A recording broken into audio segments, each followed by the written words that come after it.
Assalamualaikum warahmatullahi wabarakatuh. Kami dari kelompok 2 akan mempresentasikan materi tentang penelitian pengembangan.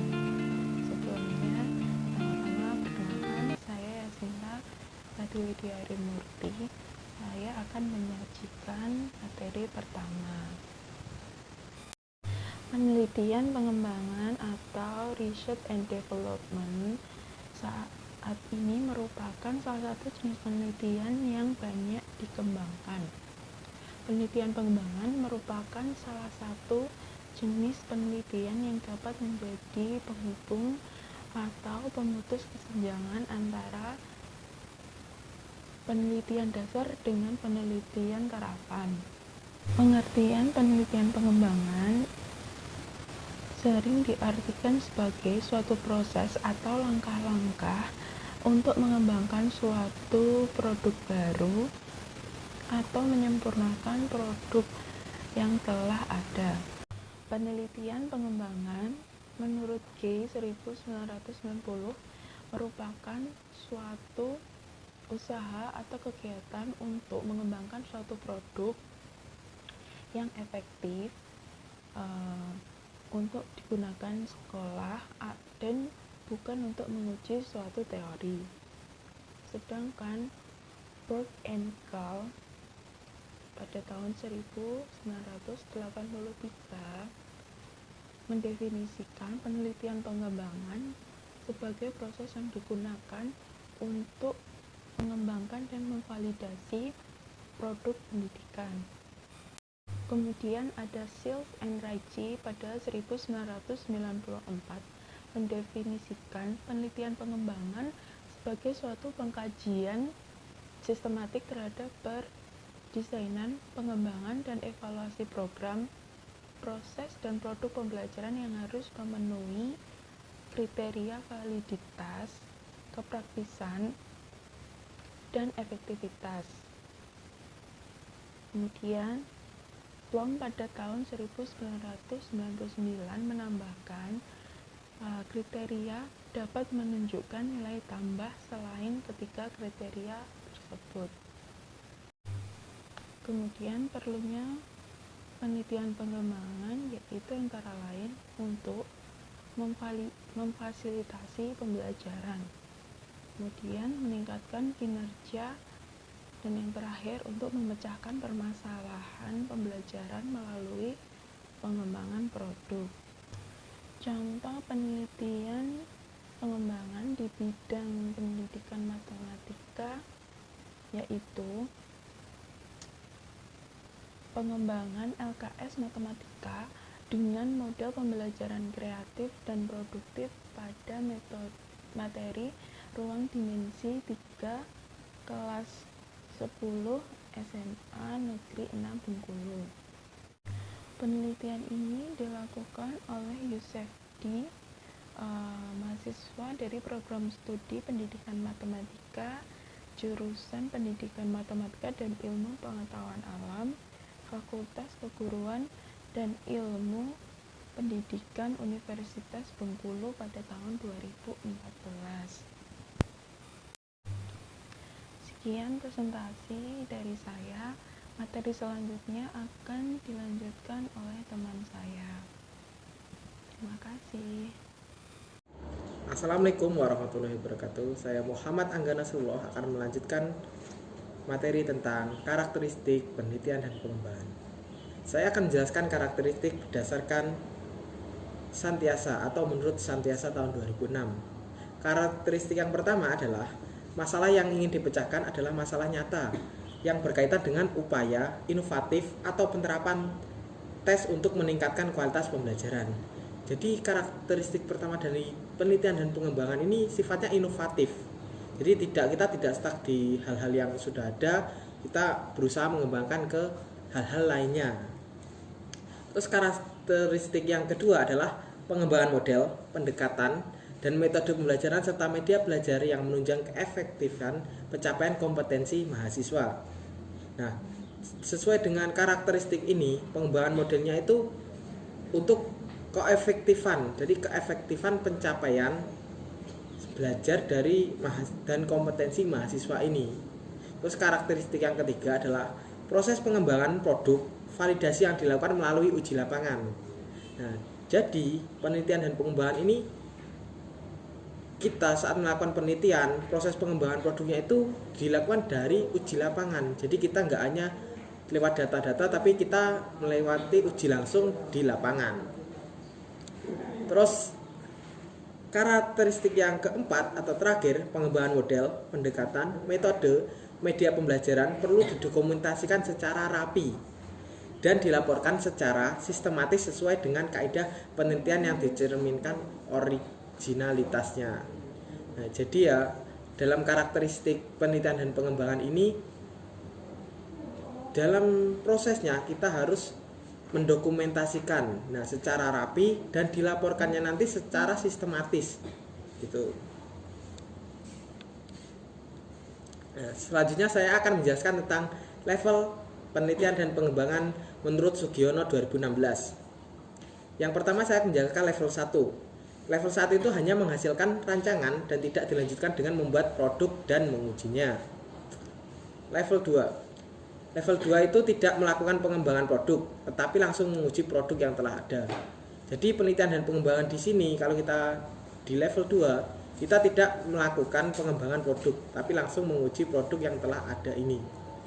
Terus ke level selanjutnya yaitu level 3, mengembangkan produk yang telah ada sehingga produk menjadi lebih baik, efektif, efisien, praktis, menarik, dan mengujinya. Terus selanjutnya level 4, peneliti melakukan penelitian untuk menciptakan produk baru dan menguji keefektifan produk tersebut. Jadi di penelitian dan pengembangan ini ada level 4, yang level tertingginya itu penelitian ini melakukan penelitian. Nah, penelitian itu menciptakan sebuah produk baru dan juga menguji produk baru itu tentang keefektifannya dari produk ini. Terus selanjutnya ruang lingkup penelitian dan pengembangan. Ruang lingkupnya itu ada 3, yaitu rancang bangun pengembangan, yaitu penelitian ini merancang tentang sebuah produk inovatif yang baru untuk pengembangan. Terus ruang lingkup yang kedua adalah validitas atau kualitas produk. Jadi ruang lingkup dari penelitian dan pengembangan ini kita juga melihat validitasnya atau kualitas produk tersebut. Produk tersebut itu layak tidak sih dipasarkan atau bagus tidak sih gitu dalam penelitian dan pengembangan ini. Terus selanjutnya ketiga adalah efektivitas produk. Apa sih efektivitas produk? Maksudnya adalah daya efektif atau penggunaan produk ini tuh kira-kira efektif enggak sih untuk kita terapkan dalam penelitian kita, dan hasil penelitian kita itu menghasilkan keefektifan dari produk ini. Sekian yang bisa saya sampaikan. Materi yang selanjutnya akan dilanjut oleh anggota saya berikutnya.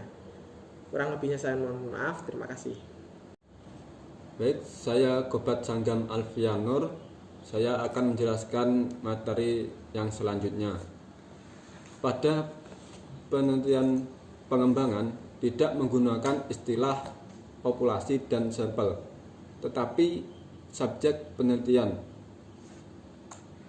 Metode pengembangan data yang pertama yaitu kuesioner, dan yang kedua observasi, yang ketiga wawancara, yang keempat tes, yang kelima inventory, yang keenam sesiometri, dan yang ketujuh dokumentasi. Dan saya akan menjelaskan yang nomor 5 yaitu inventory. Inventory merupakan instrumen yang digunakan untuk mengukur karakteristik psikologi tertentu, dan dari individu. Inventory sering disinonimkan dengan tes kepribadian. Yang keenam yaitu sosiometri, adalah cara untuk mengukur tingkat keterkaitan antara orang-orang. Sosiometri adalah cara untuk mengukur tingkat keterkaitan antara orang-orang. Dalam kerja kelompok, sosiometri dapat menjadi alat yang ampuh untuk mengurangi konflik dan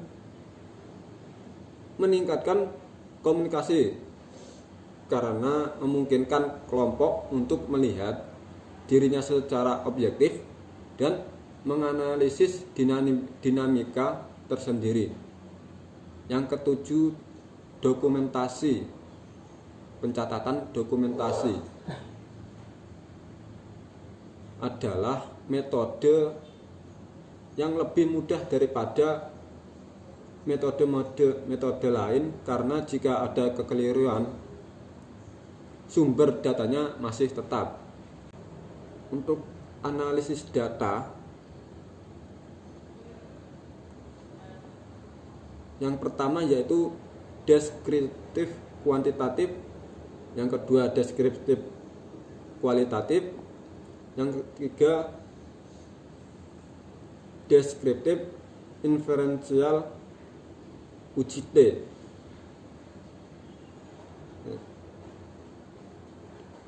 Untuk deskriptif inferensial UJT merupakan alat uji statistik yang digunakan untuk menguji hipotesis komparatif